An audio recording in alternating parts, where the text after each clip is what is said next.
সময়টা ১৯৬৭ সালের জুন। মাত্র ৬ দিনের যুদ্ধে ইসরায়েলের হাতে নাস্তানাবুদ হয় আরব দেশগুলো। সিরিয়া, মিশর, জর্ডানের মতো দেশকে শোচনীয়ভাবে পরাজিত করে তেল আবিব। সে থেকে শুধু মধ্যপ্রাচ্যে নয়, গোটা দুনিয়ায় বীর দর্পে দম্ভ করে চলে ইসরায়েল। কিন্তু ৫৮ বছর পর সেই জুন মাসেই চূর্ণ বিচীর্ণ হয়ে গেল ইসরায়েলের সেই অহংকার। আরব বিশ্বের সেই কলঙ্ক মুছল এবার ইরান একা। ইরান ও ইসরায়েলের মধ্যে গেল ১২ দিনের যুদ্ধে দুই দেশের ব্যাপক ক্ষয়ক্ষতি হয়েছে। তবে এবারই প্রথম অনিরাপদ জীবন দেখেছে ইসরায়েলের নাগরিকরা। ইরানের মুহুর্মুহু ক্ষেপণাস্ত্র হামলায় প্রতিনিয়ত বাংকারে পালাতে বাধ্য হয়েছেন তারা। এমন বিভীষিকাময় জীবন আগে কখনো দেখেনি ইসরায়েল। নেতানিয়াহু ইরানের সঙ্গে যুদ্ধে জড়ানোর ফলে তাদের এই পরিস্থিতিতে পড়তে হয়েছে।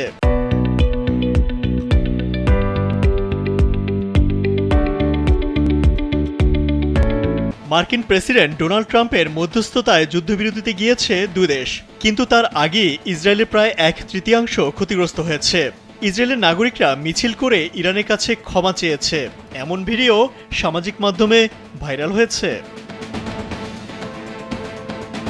মূলত ইরানের সঙ্গে যুদ্ধে জড়িয়ে নেতানিয়াহু ইসরায়েলি নাগরিকদের জীবন অনিরাপদ করে তুলেছে।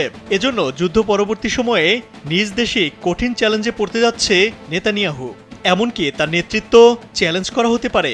নেতানিয়াহুর বিরুদ্ধে ইসরায়েলে বড় আন্দোলন গড়ে উঠতে পারে বলে মনে করছেন আন্তর্জাতিক বিশ্লেষকরা। এর ফলে নেতানিয়াহুর শাসনেরও অবসানের সম্ভাবনা রয়েছে। সারা বিশ্বে একটা মিথ ছিল, ইসরায়েলের আকাশে তার অনুমতি ছাড়া কোনো কিছুই ঢুকতে পারে না, হোক সে ব্যালিস্টিক মিসাইল কিংবা ফিলিস্তিনের ছোট্ট রকেট। ইসরায়েলের সেই অহংকারের আয়রন ডোম এবার ভেঙে চুরমার করে দিয়েছে ইরানের সুপারসনিক মিসাইল। সারা বিশ্বকে চোখে আঙুল দিয়ে দেখিয়ে দিয়েছে ইসরায়েল কোনো অপ্রতিরোধ্য শক্তি নয়।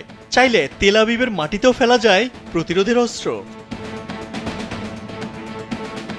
যে ইসরায়েল দুর্বল ফিলিস্তিনের শহরকে মাটির সাথে গুঁড়িয়ে দিয়েছে, অসহায় মানুষকে খোলা আকাশের নিচে থাকতে বাধ্য করেছে, ইরান সেই ইসরায়েলবাসীকেও খোলা আকাশের নিচে না হোক অন্তত গর্তে লুকাতে বাধ্য করেছে। দিনের পর দিন বাংকারে কিংবা ভবনের আন্ডারগ্রাউন্ডে থাকতে হয়েছে তাদের। যেখানে ইসরায়েল বাহিনীর ভয়ে ফিলিস্তিনবাসী তো বটেই, আশপাশে সব মুসলিম দেশও ভয়ে কাঁপত, সেই অজেয় বাহিনীর তকমা কেড়ে নিয়েছে খামেনির যোদ্ধারা। ইরানের ভয়ে পথে ঘাটে হার্ট অ্যাটাক করেছে অনেক ইসরায়েলি।